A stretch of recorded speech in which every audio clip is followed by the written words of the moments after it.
पढ़ना चाहता हूँ। किन आँखों से देखा मैंने उन अधरों की मुस्कान पिए, मैं विवश खिंचाई जाता हूँ उसने खुद को यूं नाम किया, उस दीवानी की चाहत में मैं खुद को भूल ही जाता हूँ, उस दीवानी की चाहत में मैं खुद को भूल ही जाता हूँ।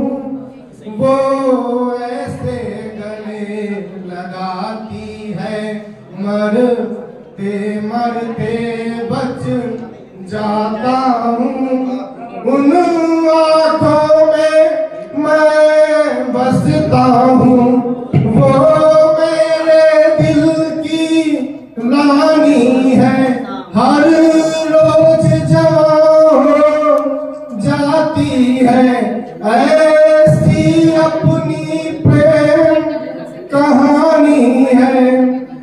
मैं ये बताना चाहता हूँ, अभी मिस्री का बहुत सुंदर कवि सम्मेलन हुआ, वहां भी मुन्ने दादा उपस्थित थे।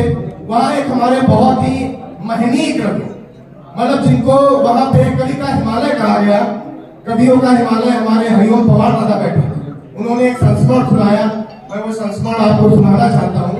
उन्होंने कहा कि सूर्यकांत त्रिपाठी निराला एक बार बैठे हुए थे और महावीर महादेवी जी, उन्होंने संस्मरण में लिखा कि सूर्यकांत त्रिपाठी निराला ने हमारे लोक कवि, हमारे बाबा तुलसीदास जी की एक तस्वीर अपने कमरे में टांग रखी थी, और वो इतना नाराज थे उनसे कि उन्होंने अपनी चप्पल उठाई और उनको पीटने लगे। तो सब इष्ट मित्रों ने उनसे कहा कि भाई आप इतने बड़े कवि को क्यों पीट रहे हैं?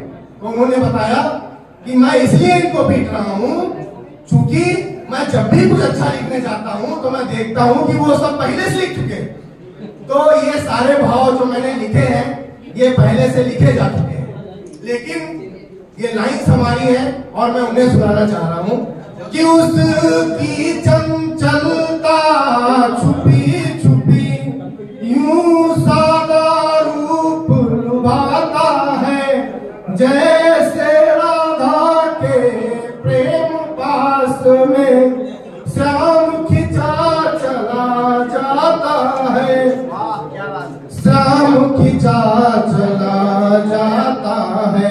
आपने भूगोल की घटना देखी होगी कि हमारा सूर्य और हमारे चंद्रमा मामा, चंदा मामा, तो जब धरती बीच में आ जाती है तो चंद्रमा अमावस का दिन होता है, और जैसे जैसे धरती बढ़ती है तो चंद्रमा रोशन होते जाता है। बहुत से महनीय कवियों ने अपनी प्रेमिकाओं को चंद्रमा लिखा, लेकिन इस दो लाइन में मैंने जो प्रेयसी है इस कविता की, उसको मैंने सूर्य लिखा, क्योंकि जैसे जैसे सूर्य की किरणें, अपने प्रेयसी की किरणें चंद्रमा पे पड़ती हैं और चंद्रमा रोशन होता है, उसी तरीके से इन दो लाइनों को आप समझिएगा और इनसे जुड़िएगा कि मेरे दिल को रोशन करती है वो अपनी किरणों की लड़ियों से, अपनी जुल्फों से खेला करती, वैसे ऐसे ऐसे वैसे उसकी आंखें हिरनी जैसी, वो उसमें मुझे छुपाती है, जैसे कोई देखता है वो नजरें बड़ा बचाती है। एक और मैं संस्मरण सुनाना चाहता हूँ। मैंने वो हरिओम पवार दादा का संस्मरण इसलिए सुनाया था कि सब चीजें लिखी जा चुकी है। एक बार मैं परशुराम की प्रतिज्ञा पढ़ रहा था रश्मयथी की, वो उसमें एक बहुत अच्छी लाइन थी, वो चीन युद्ध के दौरान लिखी गई थी कि उन्होंने कहा कि जो अड़े, अड़े के बाद कामा था। इस लाइन को मैंने पहली बार पढ़ा तो समझ नहीं पाया कि जो अड़े व्याघ्र उस नर से डर जाता है, जो अड़े व्याघ्र उस नर से डर जाता है, अड़े के बाद कामा है व्याघ्र मतलब बाघ, उस नर से डर जाता है है विदित व्याघ्र को व्याघ्र नहीं खाता है। सच पूछो तो सच यही वचन है, सभ्यता छीने बलवान हिंस का नल है। तो इस लाइन में जो मैं आगे की लाइन पढ़ना चाहता हूं उसमें भी दो कामा लगा। वह भोली नहीं घमंडी है, वह भोली नहीं है, घमंडी नहीं है, वह भोली है, वह भोली नहीं घमंडी है, वह भोली नहीं घमंडी है, उसकी हूं में जादू है। जैसे जब हम उससे बात करते हैं तो वह ऐसे करती रहती है। वह भोली नहीं घमंडी है, उसकी हूं में जादू है, वह रोज मुझे सताती है, जैसे वह उसकी यादी है।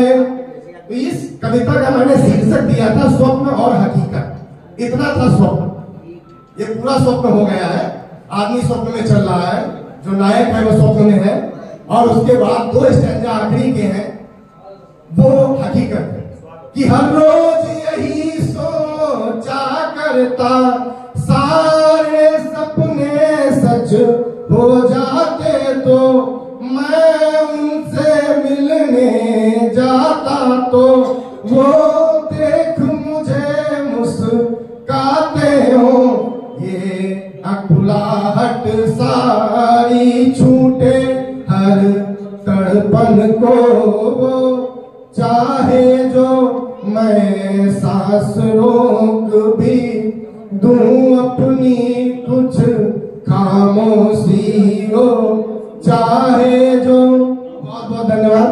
हमारे बीच में बहुत से कवि बैठे हुए हैं, मैं छोटा सा कवि अगला सा कवि आप सबको प्रणाम करता हूँ और उनकी सबकी बारी के लिए बहुत ही शानदार